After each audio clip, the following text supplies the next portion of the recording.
रेहान, उसने कहा वो ये नहीं कर सकती।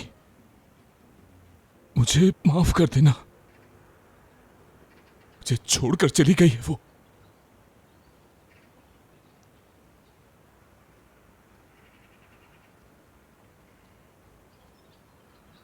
ये आप लोगों ने किया है? इसके जिम्मेदार आप लोग हैं। मैंने उसे जबान दी थी, वादा किया था उससे, मैं उसकी हिफाजत करूंगा। मेरे होते हुए उसे कोई नुकसान नहीं पहुंचा सकता, मैंने उससे कहा था। लेकिन हुआ क्या? हमें दुश्मनों की क्या जरूरत है? हमें दुख देने के लिए हमारे अपने ही काफी हैं। हर रोज इस हवेली में किसी ना किसी का दिल टूटता है। आजाद, रिलैक्स हो जाओ। ये आप लोगों ने किया है ना?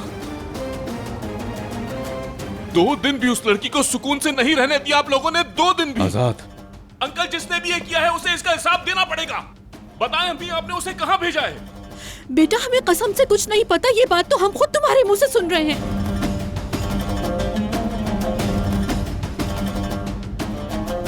इसका मतलब है ये सब आपने किया है। आपके दिल में सिर्फ बुग़्ज़ और नफरत भरी हुई है। उस मासूम लड़की को ना आपने अपने दिल में जगह दी है और ना ही इस हवेली में। लेकिन मैं अपना वादा पूरा करूंगा। मैं रेहान को कहीं से भी ढूंढ निकालूंगा, उससे शादी करूंगा। आप लोगों में से कोई भी मुझे नहीं रोक पाएगा, कोई भी नहीं। आजाद, आजाद, आजाद इधर आओ। आजाद, आजाद मेरी बात सुनो। बेटा सुनो। रुक जाओ। किस चीज का इंतजार करूं? किस चीज का? अम्मा, आप इसका ख्याल रखिए, मैं अभी आती हूँ। रेहान कहां पर है किसी को नहीं पता। मैं कह रहा हूं कि रेहान ऐसे नहीं जा सकती है। 2 दिन पहले वो अपनी मर्जी से इस हवेली में आई थी। आप समझ रहे हैं ना? अपनी मर्जी से। अब कह रही है कि शादी नहीं कर सकती हो। मैं इस बात को मान लूं। बस बंद। और तो क्या जहान, इसे ले जाओ यहाँ से इससे पहले कि मेरे हाथों कुछ गलत हो जाए। ठीक है बाबा, ठीक है। आप क्या करेंगे दादा? हाँ? मेरे भी कत्ल का फैसला सुनाएंगे? अगर ऐसा करने से सब कुछ ठीक हो जाता है तो ये भी करके देख ले। आप इस हवेली के मालिक बनते हैं ना? जिस तरह इसको रेजा रेजा किया है, इसी तरह इसको जोड़ के दिखाए नजर। ऐसा मत करे बाबा, प्लीज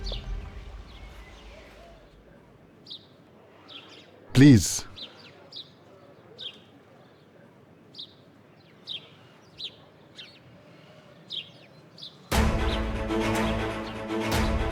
बेटा, तुम्हें हमारी बात पे यकीन क्यों नहीं है? हम कसम उठाते हैं कि हमें इस बारे में कुछ भी नहीं पता। भाई, अम्मी ठीक कह रही हैं। हम सच में नहीं जानते कि रेहान कहाँ है। ये लाजमी उस मक्कार मीरान का काम है। उसी ने सब कुछ किया होगा।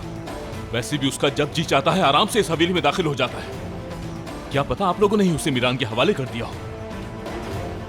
मैं जाकर उस मक्कार को उसके अंजाम तक पहुंचा के आऊंगा। अब मीरान नहीं बच सकता। आजाद, बेटा ऐसा मत करो। आजाद, सुनो बेटा। आजाद रुक जा, मेरी बात सुनो। हमको इसका हिसाब देना होगा। आजाद, आजाद, आजाद, आजाद बेटा रुको प्लीज, मेरी बात सुनो। आजाद, जानती हूँ कि तुम आग में जल रहे हो, लेकिन फिर भी कहूंगी रुक जाओ। यह ऐसी आग है, ऐसी आग जो खत्म होने का नाम तक नहीं ले रही और किसी को इसका एहसास तक नहीं हो रहा है। किसी को मेरे अंदर लगी आग से कोई सरोकार नहीं। सबको लगता है कि मैं सिर्फ गुस्सा करता रहता हूं, लेकिन कोई भी इसकी वजह जानना नहीं चाहता। बस बहुत हो गया। अब मैं इस मामले को हमेशा के लिए खत्म करके रहूंगा। हर कोई अपने किए का हिसाब जरूर देगा। जो इस सब की वजह है उसे भी ढूंढ लूंगा मैं। इस हवेली में अब कोई भी रेहान को तकलीफ नहीं पहुंचा पाएगा। रेहान अब खुश रहेगी। आजाद रुक जाओ। किसी ने तुमसे झूठ बोलकर तुम्हारे अंदर लगी आग को भड़काया है।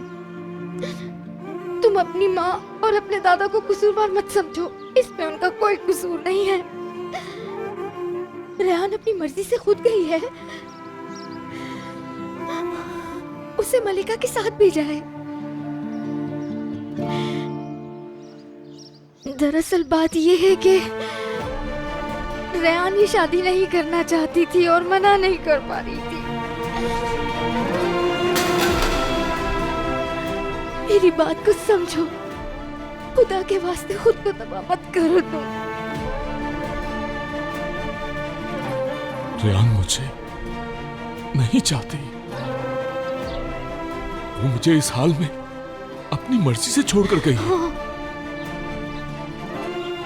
उसके साथ जिसने जुल्म किया, रेहान अब तक उस मक्कार से प्यार करती है।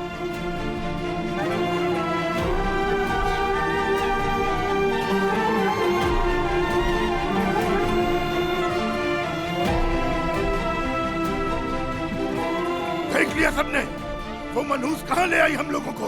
उसने शादोल और खानदान का नाम मिट्टी में मिला दिया, रेजा रेजा कर दिया हमें। एक मनहूस साहिब की तरह मुसल्लत है हम पे। चुप हो जाए बाबा, चुप हो जाएं। आप इतने पत्थर दिल क्यों हो गए हैं बाबा? इन बच्चों की हालत पर जरा भी तरस नहीं आता आपको? आप जो कुछ कर रहे हैं सबका फायदा क्या है?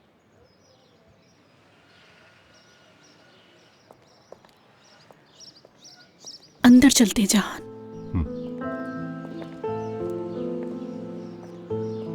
मेरी बच्ची, अगर तुम्हें भूख लग रही है तो कुछ खाने के लिए लाऊं? मैं अम्मी बाबा के पास जा रही हूँ। ठीक है, तुम जाओ। अगर भूख लगे तो मुझे बताना।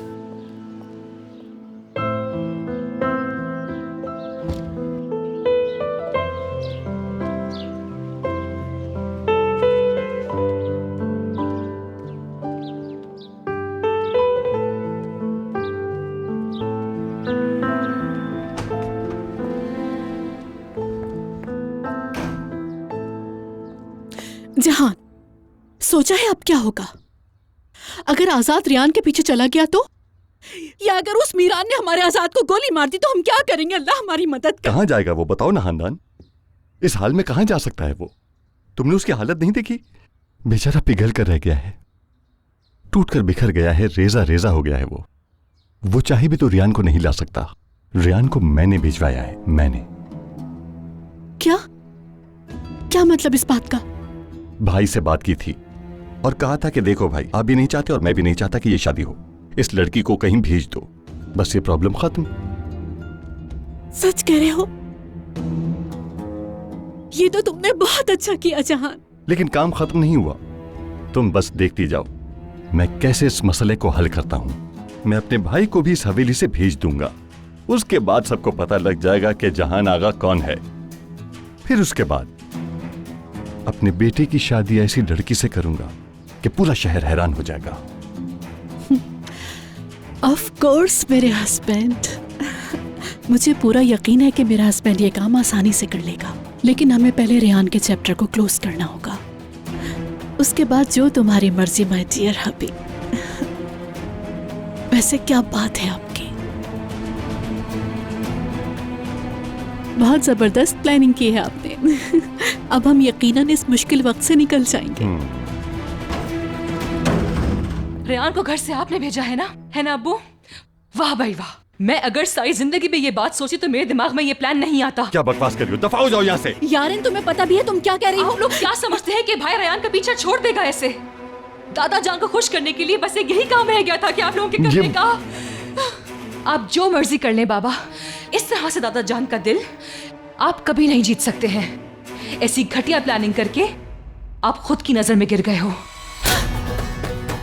सुनो यार, मैं ये भूल जाऊंगा कि तुम मेरी बेटी हो तो मैं यही मार दूंगा।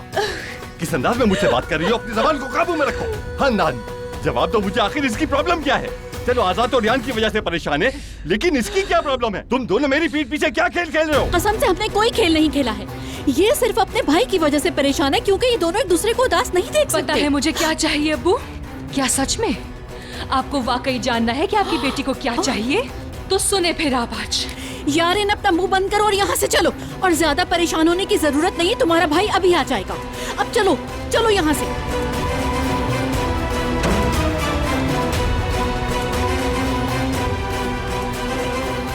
या अल्लाह, तुम मेरी मदद फरमा। अंदर चलो। देखो लड़की, मैं तुम्हारे ड्रामों से तंग आ चुकी हूँ, समझी तुम? यारिन, तुम अपने बाप के सामने क्या कहना चाहती थी ये बताओ। मैंने तुम पर गुस्सा किया तुम पर, लेकिन कोई असर ही नहीं हुआ। मैं अब और बर्दाश्त नहीं कर सकती। कान खोल के सुन लो तुम। अब मैं तुम्हें मजीद नहीं समझा सकती। इसलिए तुम्हें तुम्हारे बाप के हवाले कर रही हूँ। और तुम जानती हो वो मेरी तरह नहीं है। वो तुम्हारे साथ जो सुलूक करे मैं इंटरफेयर नहीं करूंगी। अब देखती हूँ मैं भी कौन सा गुल खिलाती हो तुम।